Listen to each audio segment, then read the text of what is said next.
Hola, muy buenos días y bienvenidos al proyecto Ipichipatsala de Español. Yo me llamo María Teresa Miramón y soy profesora visitante de la Universidad Jawaharlal Nehru en New Delhi. En esta universidad imparto asignaturas de lengua, literatura e historia de España, como por ejemplo literatura española medieval o literatura española del siglo XX, al igual que historia de España del siglo XX y diferentes asignaturas de lengua española. Hoy vamos a comenzar con el módulo 23 del paper 15 de Historia y Cultura de Hispanoamérica, que se titula El norte de América y Centroamérica en el siglo XIX y XX, México y Guatemala. En este módulo vamos a hacer una introducción a la historia de México y Guatemala durante los siglos XIX y XX, después del proceso de independencia colonial. Después de las guerras de independencia, ambos países comenzaron sus propios caminos, pasando a formar parte brevemente durante el siglo XIX de la misma nación bajo el Imperio Mexicano. Esto duró apenas unos meses y después ambos países pasaron a continuar con sus propios procesos republicanos. Vamos a comenzar por México. En el siglo XIX, después de la Guerra de Independencia, México ya no se sentía definido ni por Tenochtitlán ni por albergar la capital de la antigua Nueva España, aunque ambos lo hubiesen forjado como nación. El Congreso Constituyente dio pie a la Constitución de 1824, estableciendo un régimen republicano y federal en el país. Su primer presidente fue Guadalupe Victoria, con el que comenzaron los enfrentamientos internos. Ahora surgía un nuevo México, que en el siglo XIX vivió un periodo de luchas internas, dos invasiones extranjeras, la francesa y la norteamericana, y una guerra civil que terminó con el triunfo de los liberales y el gobierno de Juárez. A continuación, vamos a hacer un breve repaso de cada uno de estos acontecimientos. Uno de los personajes más importantes de este momento histórico es Valentín Gómez Farías, que en 1833 realizó unas reformas liberales, provocando que los conservadores alzaran la mano y provocando la instalación de una república centralista, en lugar de una república federal. En 1835 se promulgaron las llamadas 7 leyes, que dieron lugar a una serie de movimientos separatistas que llevó a la independencia de Texas en 1836. A causa de este motivo, México comenzó a tener asperezas con los Estados Unidos, que quería invadir el territorio entre los años 1846 y 1848, a causa de las reclamaciones territoriales de Texas, que se anexionó a los Estados Unidos. Al finalizar la guerra, México se vio obligado a firmar el Tratado de Guadalupe Hidalgo, mediante el que entregaba más de la mitad del país a Estados Unidos. En 1854, los liberales se levantaron en armas e instauraron el gobierno liberal de Juan Álvarez, también conocido como Juárez. Durante su régimen se implantaron las leyes de reforma, las cuales planteaban un examen de las bases históricas y filosóficas de la sociedad mexicana. Negaban tanto el pasado indígena como el catolicismo colonial, al promover la disolución de las asociaciones religiosas y la propiedad comunal indígena.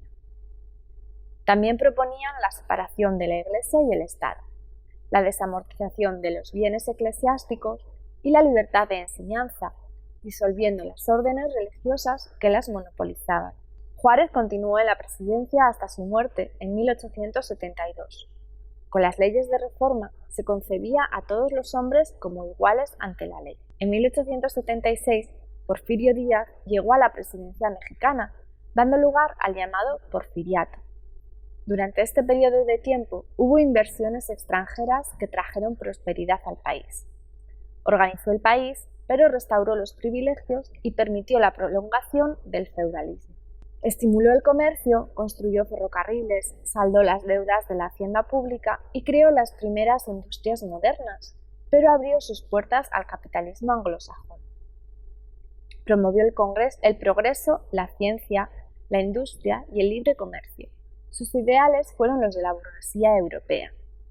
Los intelectuales asumieron la filosofía positivista europea de progreso y los poetas y los pintores imitaron a los artistas franceses y la aristocracia mexicana se convirtió en una clase urbana, civilizada y culta. Pero todo esto a un precio muy alto. La otra cara era muy diferente.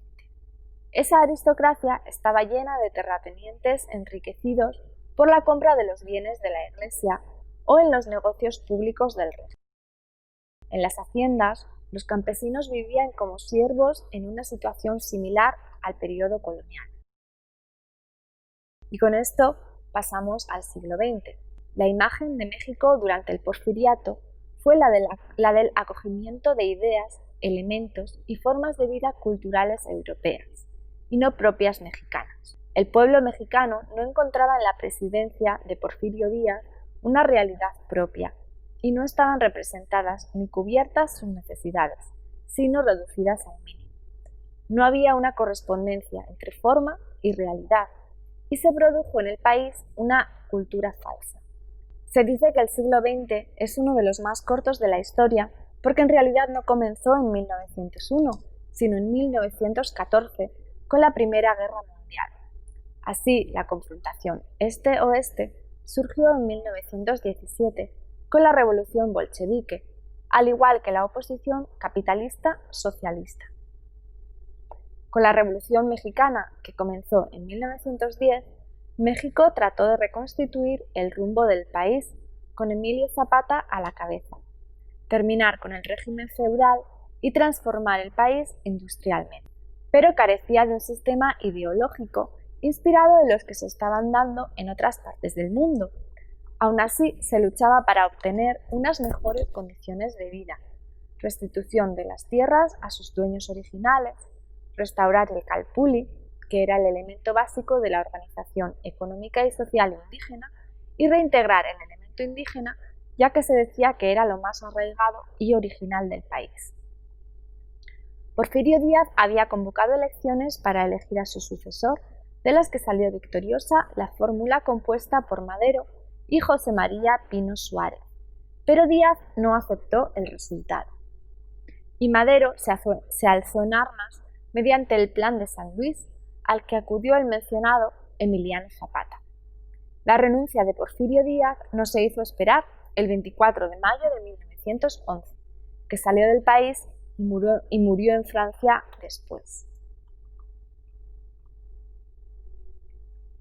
Tras un periodo de intensas luchas por el poder, con golpes de Estado, dictaduras y revueltas de todas las clases sociales, finalmente se dio una alianza entre Carranza y Obregón, más vinculados a la burguesía norteña, frente a Zapata y Villa, representantes de los intereses campesinos. Carranza y Obregón salieron vencedores y Carranza promulgó la Constitución de 1917, que hoy en día rige todavía en México, atendiendo con el tiempo las demandas sociales de los diferentes grupos revolucionarios e incluyéndolas en la misma.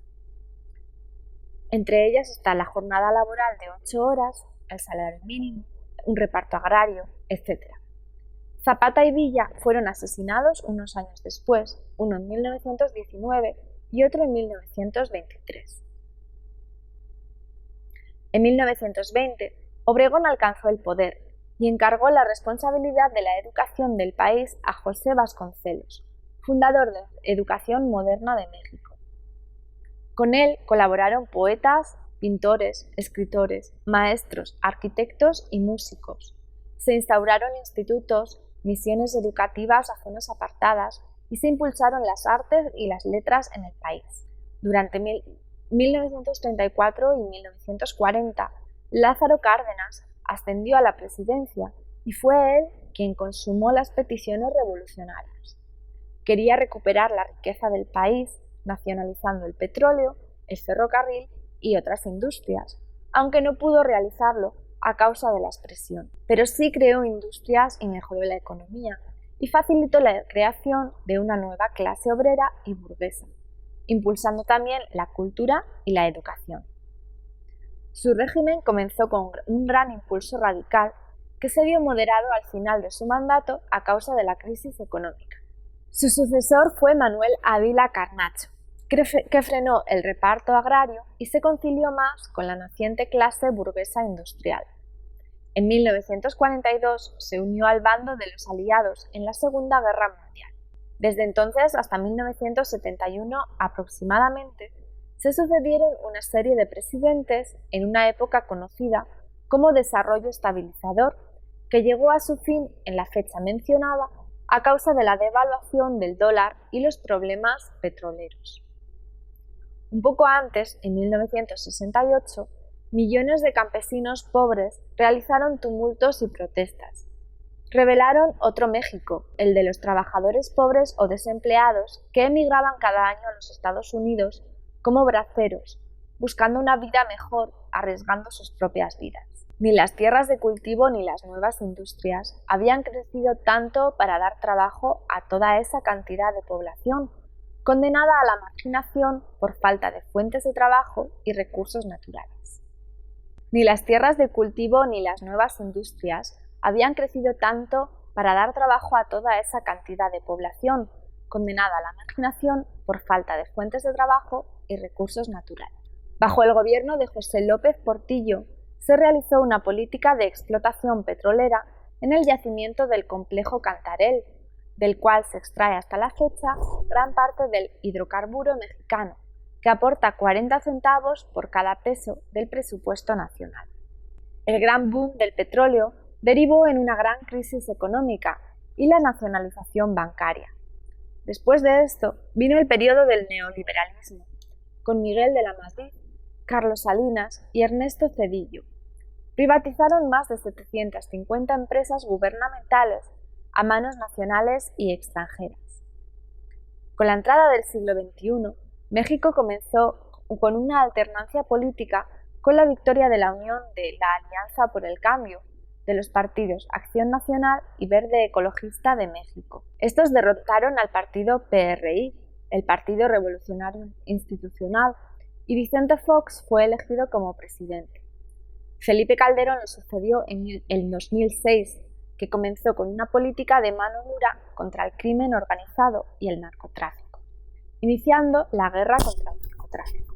En el año 2012, el PRI volvió al poder con Enrique Peña Nieto, que propuso una serie de reformas para mejorar la situación económica. Cabe destacar el hecho acontecido en 2014, cuando 43 estudiantes normalistas de la Escuela Normal Rural de Ayotzinapa, en el estado Guerrero, gobernado por el PRD, desaparecieron. También se descubrieron fosas clandestinas con cadáveres de adultos y niños, hecho que generó protestas y revueltas en el país, cerrando carreteras y produciéndose incidentes violentos, creando una crisis política en México y protestas y marchas a nivel mundial, como rechazo a la violencia y en apoyo de los desaparecidos. Con esto damos fin al módulo sobre México en el siglo XIX y XX y comenzamos con Guatemala en el siglo XIX y XX. Vamos a comenzar, por supuesto, por el siglo XIX. Guatemala, después de su proceso de independencia como colonia española en 1821, se unió al Imperio Mexicano de Agustín de Iturbide, ya que, según Alejandro Marure, el territorio todavía no tenía la capacidad para poder gobernarse por sí mismo apropiadamente, y para ello era mejor disponer de un ejército de protección. Esta decisión fue apoyada por los criollos y la Iglesia Católica, frente a los cabildos de San Salvador y San Vicente, que no apoyaron la propuesta, rechazándola y convirtiéndose después en defensores del Partido Liberal. Sin embargo, este imperio duró poco y se derrumbó unos meses después. Guatemala y sus provincias se separaron de él, exceptuando Chiapas y Soconusco, que permanecieron junto a México, y declarando de nuevo su independencia, pasando a formar parte de las Provincias Unidas de Centroamérica en julio de 1823. Las Provincias Unidas del Centro de América sostenían una constitución democrática, liberal y reformista.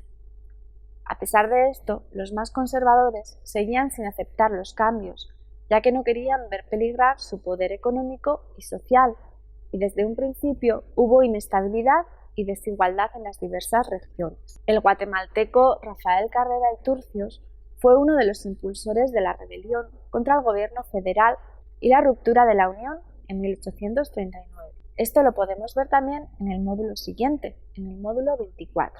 Esto condujo también a una guerra civil durante los años 1838 al 40, que daría como resultado la creación de Guatemala como Estado independiente, al igual que el de los estados centroamericanos que hoy en día conocemos.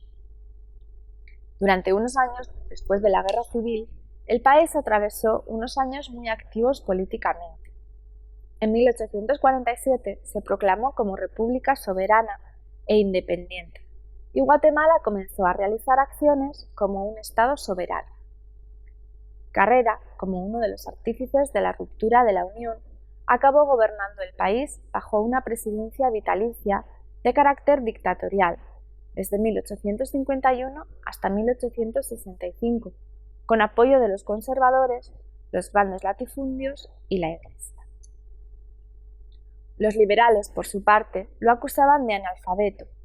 Lo cierto es que fue un estratega militar que defendió al país de varios ataques externos, como por ejemplo frente a la coalición de El Salvador y Honduras en la batalla de la Arada. También en el gobierno de Carrera tuvo lugar la expedición de conquista estadounidense por parte de William Walker al territorio centroamericano, la cual originó la Guerra Nacional contra los filibusteros.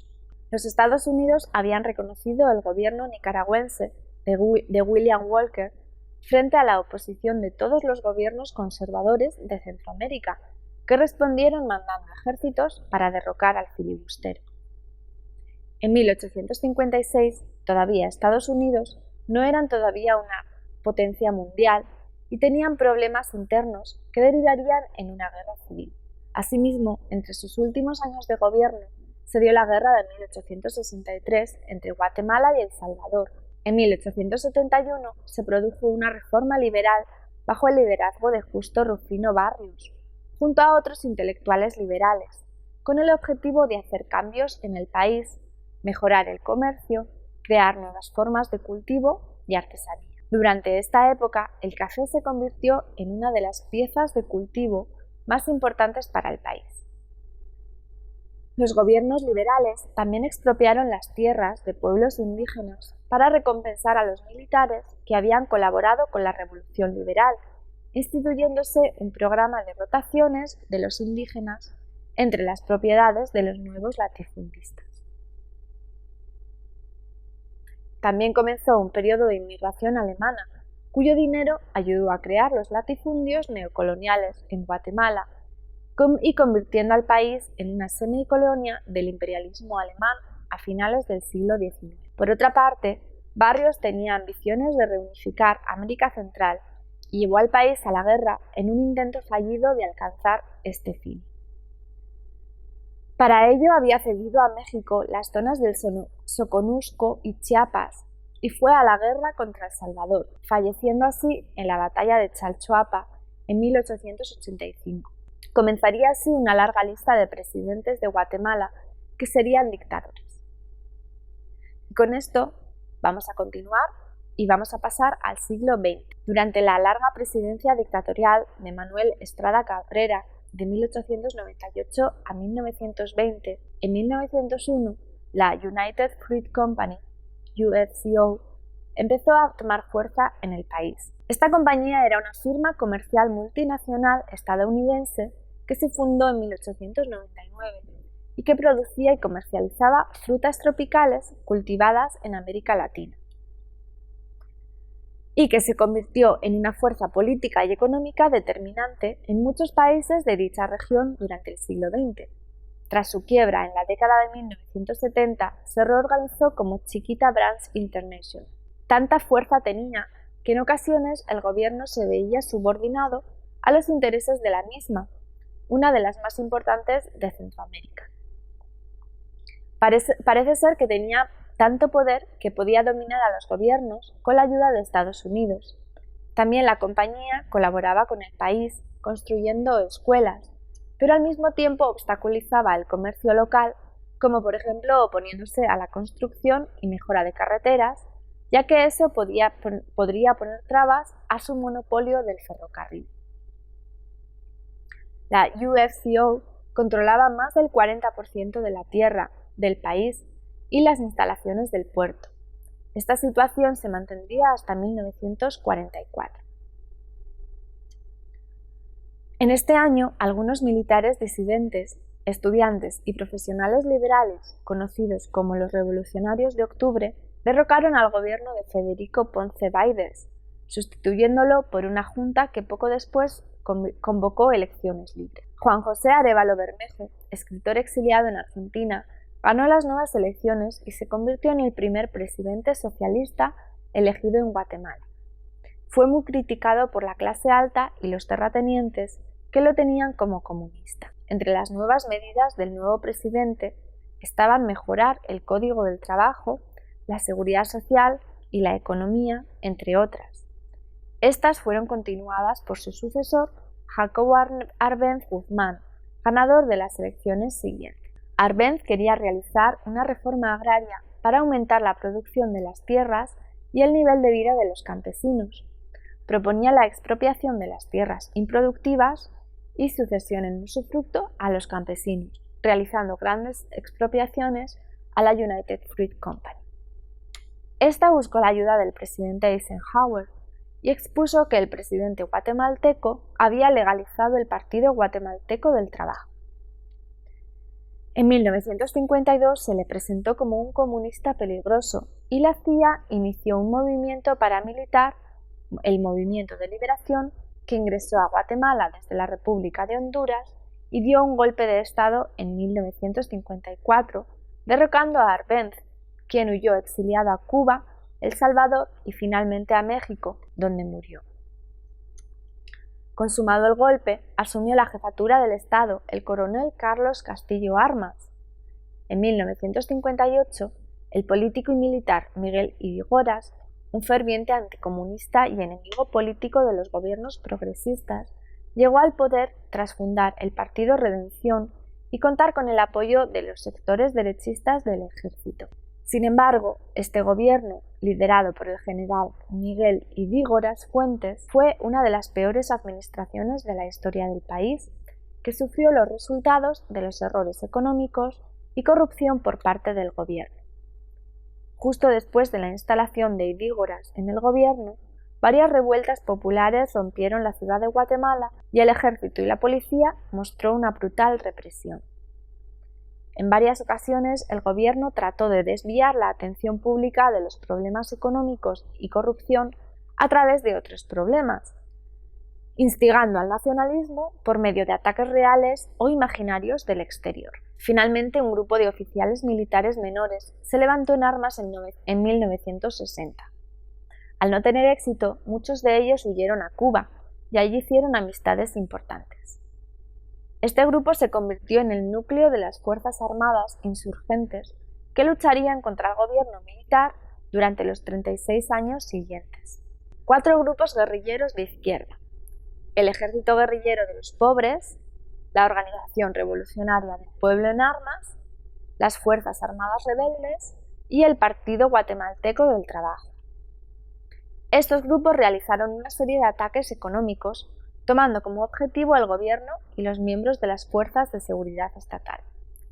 Estos grupos finalmente se unieron para formar la Unidad Revolucionaria Nacional Guatemalteca en 1980. Al mismo tiempo se formaron algunos grupos de extrema derecha, como el Ejército Secreto Anticomunista y la Mano Blanca, que torturaban y asesinaban a estudiantes, profesionales y campesinos sospechosos de ayudar a los grupos de izquierda. En 1963 se produjo un golpe de Estado por el coronel Enrique Peralta Azurdia y el gobierno de Ydígoras Fuentes finalizó. Azurdia comenzó un plan de educación y de retorno democrático y cuando esto comenzó a funcionar se retiró de la política. Poco tiempo después hubo elecciones democráticas y fue elegido presidente electo Julio César Méndez Montenegro en 1966. Por otra parte, el gobierno creó el llamado Partido Revolucionario, que desarrolló sus propias estructuras de poder paramilitar y arremetió contra organizaciones sociales, sindicales, universitarias y campesinas. Se inicia así el periodo que ahora se ha dado en llamar conflicto armado interno, por razones de política correcta. Las organizaciones guerrilleras, como la FARC o la MR-13 NOB, se concentraron entonces sus ataques en la ciudad de Guatemala, donde secuestraron y más tarde asesinaron a varias figuras importantes, incluyendo al embajador estadounidense John Gordon Main en 1968. Entre 1970 y el 82 habría desde entonces una serie de gobiernos militares o controlados en la sombra por militares, en 36 años de conflicto civil. En mayo del 82, la Conferencia de Obispos Católicos acusó a Ríos Montt de la responsabilidad de cultivar la militarización del país y continuar las masacres civiles por medios militares. La breve presidencia de Ríos Montt fue probablemente el periodo más violento del conflicto de 36 años, que resultó aproximadamente en 200.000 muertos civiles, en su mayoría indígenas de Sartén. La CEH estima que las fuerzas del gobierno fueron responsables del 93% de las violaciones. En 1983, Ríos Montt fue depuesto por su propio ministro de Defensa, el general Óscar Humberto Mejía Victores, quien lo sucedió como presidente de facto de Guatemala. Mejía justificó el golpe diciendo que los fanáticos religiosos abusaban de sus posiciones en el gobierno y también debido a la corrupción oficial. El general Mejía permitió un regreso controlado de la democracia en Guatemala. Vinicio Cerezo, un político civil y candidato a presidente del Partido Demócrata Cristiana, ganó la primera elección sostenida bajo la nueva Constitución con casi el 70% del voto y tomó posesión del cargo en enero de 1986. Con la elección de Cerezo, los militares se alejaron del gobierno y regresaron al papel más tradicional de proporcionar seguridad interna, específicamente luchando contra insurgentes armados. En julio de 2003, algunas manifestaciones estremecieron la capital, forzando el cierre de la embajada estadounidense, cuando simpatizantes de Ríos Montt clamaron que las Cortes Nacionales eliminasen una prohibición contra antiguos líderes golpistas para que él pudiera participar como candidato presidencial en las siguientes elecciones. En 2004 tomó el cargo Óscar Berger Perdomo. El país hoy en día se ve sumido en la pobreza, en la corrupción y el crimen sin medida, y es denunciado por la ONU. Finalmente, en 2008, tomó el cargo Álvaro Colom Caballeros, del partido político de centro-izquierda Unidad Nacional de la Esperanza, tras ganarle a Otto Pérez Molina. Con esto vamos a dar por finalizado los módulos del siglo XIX y el siglo XX de México y Guatemala. Muchas gracias por habernos escuchado.